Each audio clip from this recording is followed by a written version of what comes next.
4 ans que je suis avec mon copain. 4 ans qu'on rêve d'aventure, de partir sans réfléchir pour se créer une multitude de souvenirs. Alors bienvenue dans notre premier voyage en van en amoureux. Faire Paris-Lisbonne en van, c'est le challenge qu'on s'est donné. Entre moments magiques, galères, rencontres et paysages incroyables, je vais tout vous partager ici sur ma chaîne YouTube chaque lundi et jeudi à 18h30. Et d'ailleurs, vous pouvez toujours participer au concours pour gagner mon sac poilette pour la rentrée sur mon compte Insta.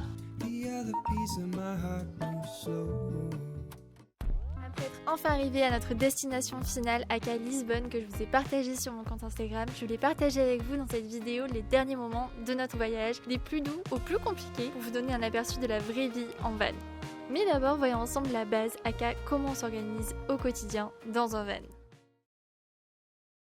Niveau organisation, l'option numéro 1 c'est d'être dans des spots incroyables avec un charme absolu mais sans le confort absolu. Mais déjà laissez-moi vous montrer l'endroit, vous allez tout comprendre, ça vaut vraiment le coup même s'il n'y a pas le confort.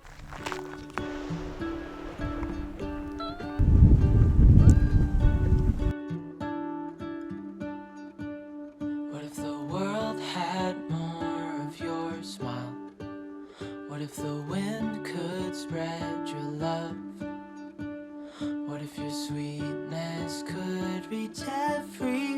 Je crois qu'on peut dire qu'on est sur un spot de qualité, surtout qu'on est vraiment tout seul. Vraiment, il n'y a personne autour. J'ai piqué le chapeau de Monsieur Adorable, mais il est trop beau. Donc le problème de ce genre de spot, c'est qu'on n'a bien sûr pas accès aux toilettes. Par contre, vous pouvez faire pipi avec cette vue, et ça... Le gros plus des endroits comme ça, c'est qu'on tombe sur des paysages magnifiques où il y a quasiment personne et qu'à chaque fois on a des bêtes de lever et de coucher de soleil et ça me rend trop heureuse. Par contre, par Fortnite, ça a ses avantages, mais dans la limite du respect. C'est-à-dire que là, sur ce spot, comme par hasard, il y a plein de déchets, regardez. Genre là, il y a quelqu'un qui a laissé ses chaussettes, des papiers, parce que sûrement ils sont allés faire pipi ici, mais vous mettez ça dans une poubelle, je sais pas. Moi, vous avez un spot incroyable et vous le gâchez, ça me saoule. Je trouve ça irrespectueux au possible quand tu vois la beauté du paysage. Mais c'est trop dommage, enfin, les gens qui font ça c'est des idiots, je suis désolée, il n'y a pas d'autre mot en fait. Sur les plages, il y a toujours des toilettes, en tout cas au Portugal et en Espagne. Et sinon, j'utilise une appli qui est très pratique. Elle s'appelle Toilet Finder et cette appli va vous sauver la vie. Ça vous permet de repérer toutes les toilettes publiques aux alentours. Franchement, les toilettes publiques en Espagne et au Portugal, elles sont tellement plus propres qu'en France. J'étais choquée. Donc franchement, jusqu'ici, très bonne expérience. Ok, là par exemple, je suis aux toilettes de la plage et déjà, genre, je suis seule, il n'y a personne. Mais en plus de ça, c'est ultra clean, c'est tout propre, ça sent bon. Enfin, vraiment, c'est rare, je trouve, de trouver des toilettes publiques aussi propres. Mais en Espagne et au Portugal, j'ai l'impression que c'est comme ça partout. Donc c'est un bonheur. Sinon, faut prendre son courage à deux mains et faire pipi là, quoi.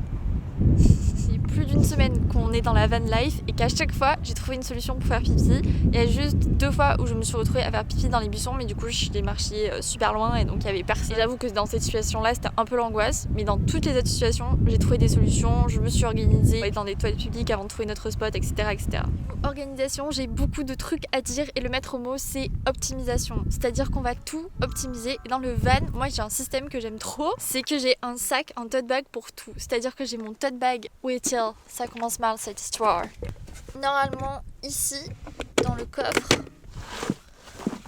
nous avons le tote bag douche avec nos gels douche, nos serviettes, nos brosses à dents, dentifrice, tout le nécessaire. Comme ça on n'a pas besoin de chercher nos affaires partout dans nos gros sacs et quand il y en a un qui va à la douche au camping, il prend ce sac et basta. Et niveau douche, s'il fait pas trop froid, nous on va opter pour l'option douche qui est juste ici. Et voilà la douche, c'est pas le plus agréable mais du coup on se met en maillot de bain et on se douche comme ça. Donc là c'est la situation numéro 1 où on est dans des spots naturels, sans confort etc, vous l'aurez compris. Mais il y a ensuite l'option numéro 2 qu'on fait un jour sur deux, c'est à dire qu'on va dormir dans un camping. L'option numéro 2, c'est de louer des emplacements comme ça dans des campings qui nous coûtent entre 20 et 40 euros par nuit, donc ça fait environ 10 ou 20 euros par personne par nuit. Ça nous permet du coup de pouvoir recharger le van en électricité, c'est quand même très important, mais surtout de prendre de vraies douches et d'avoir des toilettes. Et ça n'a pas de prix évidemment, ça a beaucoup moins de charme puisque on n'est pas du tout seul quoi, il y a plein de monde autour. Du coup nous ce qu'on aime faire c'est alterner, un jour sur deux on va dans un spot naturel et le lendemain on va dans un camping, comme ça on peut se doucher, recharger en électricité, tout ça. Voici notre emplacement au camping et ici on a de quoi se recharger en électricité. Là vous voyez c'est la route et derrière c'est la plage, donc c'est plutôt pas mal. Je sais que la question de l'hygiène, ça préoccupait beaucoup de personnes et je vous comprends parce que moi, faire pipi dans la nature, c'était vraiment ma phobie sur Terre. Et pour les mecs, c'est tellement plus simple que pour les meufs. Mais sachez qu'il y a toujours des solutions et que ça demande surtout de l'organisation. Mais c'est tout à fait faisable. Parole d'une petite princesse qui ne voulait pas faire pipi dans les bichons.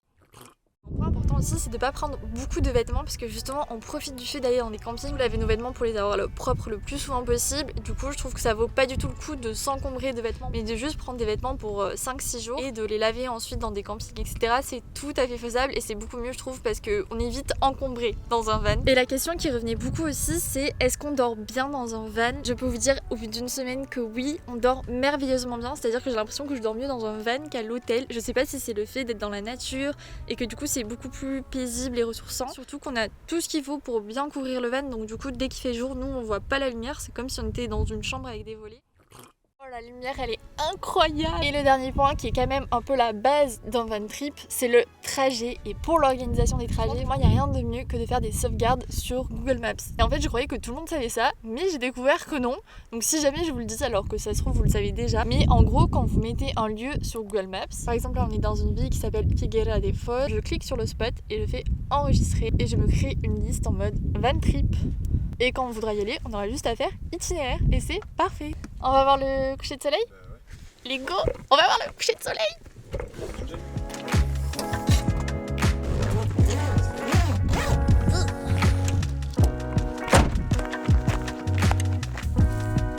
Un autre point important quand vous faites un van trip, c'est de prendre un monsieur adorable avec vous qui trouve des bons spots, qui fait à manger, qui conduit, l'homme parfait quoi.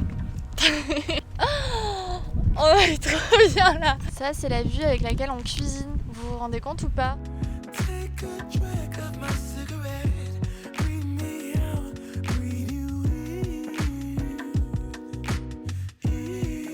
Je pense que c'est la première fois qu'on se retrouve dans un spot aussi fou où on est vraiment seul. C'est une aubaine. Toute aubaine.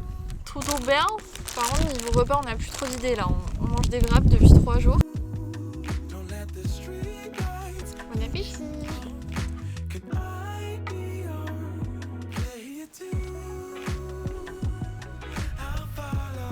Je crois que c'est vraiment mon moment préféré de la van life ça. Le soir quand on se pose avec ce genre de point de vue incroyable. Et il y a un monsieur, son travail, c'est de faire le phare tous les soirs. Et tous les soirs il a des bêtes de coucher de soleil comme ça depuis chez lui.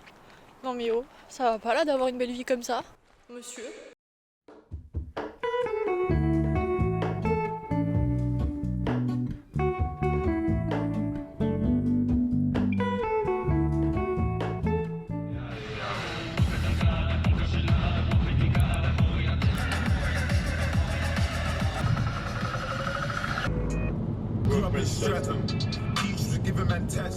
Puis on a repris la route toujours en karaoké avec des styles musicaux qui changeaient à chaque fois.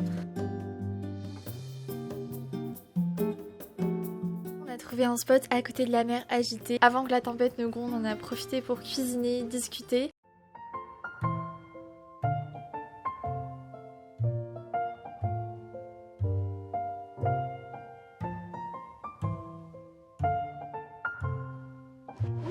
Quel repas! Et on s'est faufilé dans le van sous la tempête. On a mangé, papoté, on a profité pour jouer à des jeux de société. C'était un mood vraiment tout particulier qui a rendu ce moment encore plus précieux. Wesh! Ah, trop fort! Je me disais, c'est stylé, c'est pour ça que j'ai rigolé.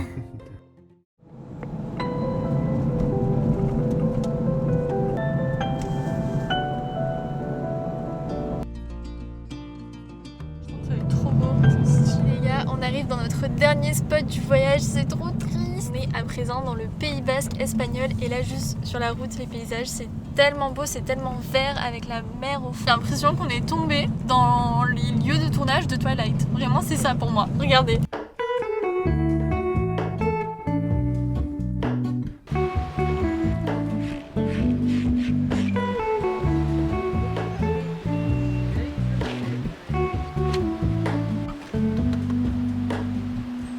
Hello, reminder, I can't shake the simplest feeling. Pour être honnête, au moment où je filme, ma vidéo est censée sortir maintenant. Mais on a eu quelques péripéties, quelques galères et quelques trucs qui ont fait que le voyage ne s'est pas passé comme prévu. En fait, depuis le début du voyage, on avait notre programme. On faisait telle ville. Et tous les jours, on faisait un nouvel endroit, un nouveau spot, une nouvelle ville, tous les jours. Et au bout d'une dizaine de jours, on en pouvait. On en avait trop marre de suivre mon programme et on s'est dit, mais en fait, la liberté d'être en van, c'est la liberté d'aller où on veut. Et nous, on fait tout sauf ça. On s'impose un programme et c'était pas du tout les vacances. Et finalement, on était épuisés. Et ce qu'on visitait, on le visitait sans envie en fait. Donc après Porto, on était censé aller dans les vignes du Douro et ça devait être magnifique, magique, blablabla. Nous, Kunini, on a décidé de rentrer, d'aller au premier spot qu'on avait fait, qui était notre spot coup de cœur avec un camping sur la plage. C'était trop beau. Je pense que ça a été ça notre erreur quand on a planifié notre van trip, c'est de s'imposer un nombre de destinations qui était quand même assez énorme en peu de temps. Parce que le but c'est quand même de pouvoir profiter. Et nous, c'est vrai qu'on s'est jamais posé plus d'une journée à un même spot. On arrivait le soir, on repartait le lendemain matin et ça c'était épuisant. Et là on arrive à la fin du voyage et on est épuisé alors que c'est censé être des vacances. Donc qui dit épuisé en a marre dit dispute. Donc on s'est pas mal disputé aussi. Et le fait de prendre la décision de changer de destination, mais ça a vraiment tout changé à notre mood. Que la fin du voyage se passe beaucoup mieux. Sinon niveau galère, je vous l'avais partagé sur Insta, mais on a aussi eu au bout de même pas 3 jours un pneu crevé.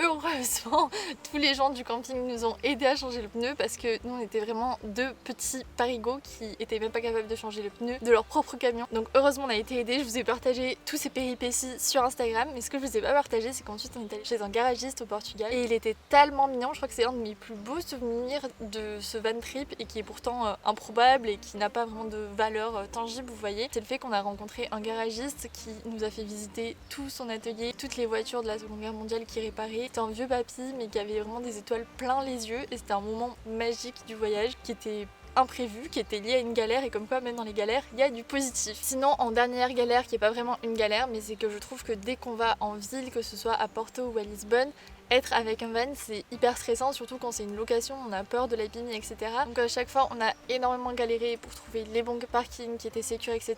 Et c'est pour ça que je vous recommande vraiment, si c'est votre premier van trip, d'aller dans des pays, des villes qui soient vraiment sécures pour être sûr qu'il vous arrive pas quoi que ce soit. Et c'est vrai que pour nous le Portugal c'était vraiment la destination idéale parce que je trouve que c'est vraiment un pays qui est hyper sécure, on s'y sent super bien. Toutes les fois où on était dans des lieux approximatifs, il nous est rien arrivé, donc c'était vraiment top comme endroit. Et le dernier truc, mais qui ça ne concerne que moi, c'est que je suis, je pense, la pire copilote et qu'en plus de ça, c'est mon copain qui s'est tapé toute la route parce que même si j'ai mon permis, je ne l'ai jamais utilisé tellement j'ai une peur de conduire qui est liée à un premier gros accident de voiture que j'avais eu et depuis j'y arrivais plus du tout à prendre la route. Donc là c'est lui qui s'est tapé la route tout seul, il a eu quand même beaucoup de routes, donc la galère en fait c'est moi tout simplement.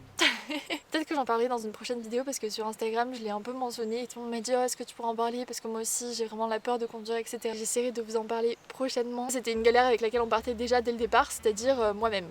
Venir sur le trajet qui est quand même l'aspect principal d'un van trip, je vous conseille vraiment de choisir un trajet qui soit raisonnable en termes de durée, dans lequel vous pourrez aussi vous poser et pas tout le temps être dans la course de devoir visiter tel truc, tel truc. Tout le monde a l'impression que tout le monde nous dit oh là là mais t'es allé là et t'as pas vu ça mais il fallait absolument le voir. Mais le plus important c'est de surtout vivre le moment présent et de pas se mettre de pression. Par exemple là on nous avait dit il faut absolument que vous passiez à Bilbao voir le musée Guggenheim.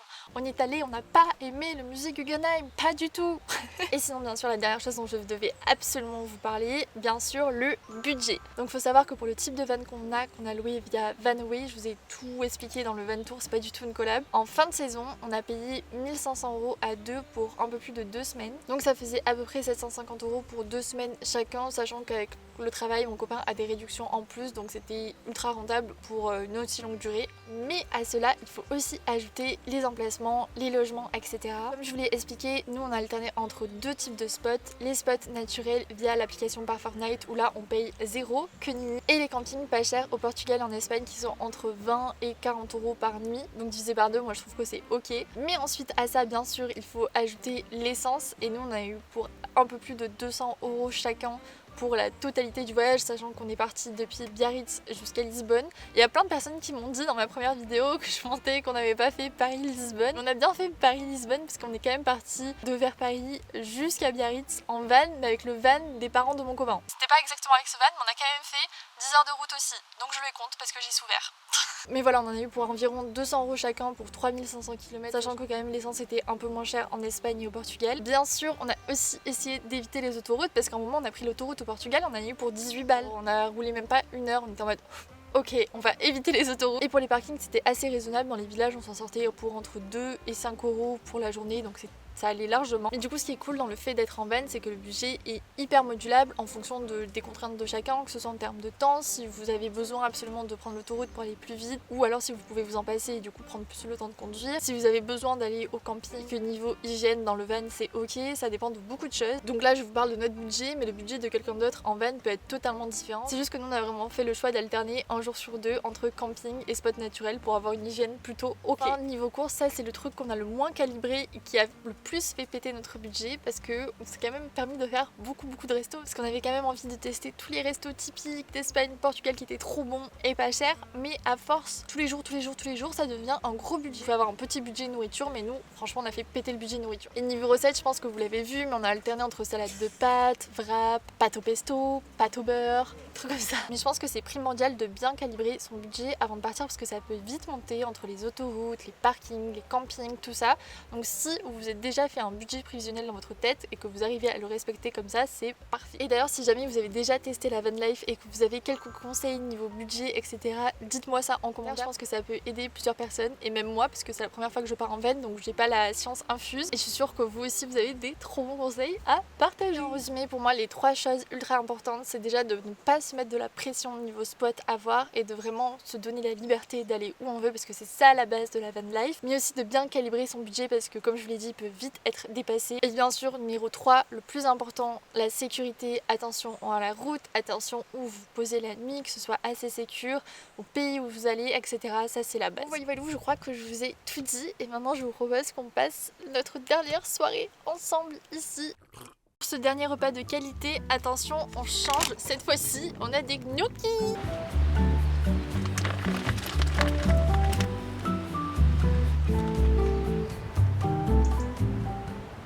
Pour ce dernier repas que j'apprends que le gorgonzola a le même goût que le roquefort. Horrible. Il y a marqué un autre truc à côté. C'était peut-être ça, hein. Mais il n'y avait pas marqué roquefort. Il n'y avait pas marqué roquefort. Je parle que l'espagnolo facilo donc... Quelle arnaque ces raviolis au gorgonzola? Prête? Celui qui fait pain 5 a gagné. Pain 2. 3. Pain 5. Oh, le bat. Si tu veux. Pain 1, pain 2. 3. Pain 4, pain 5.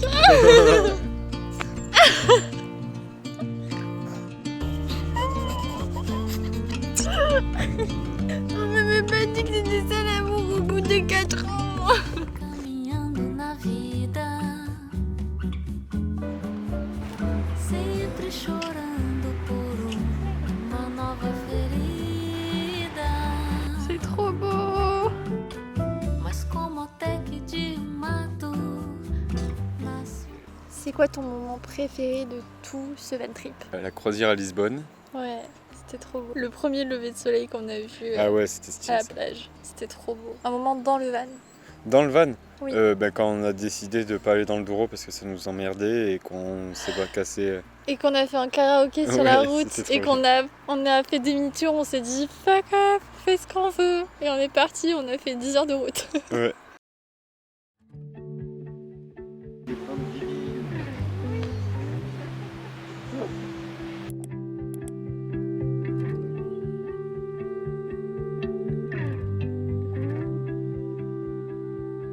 I could sit around and wait all day.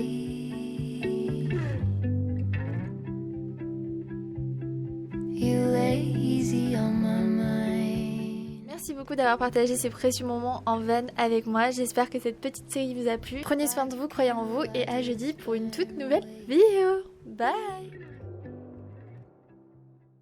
Tu sais ce que j'ai le plus hâte? De regarder le match d'équipe de France?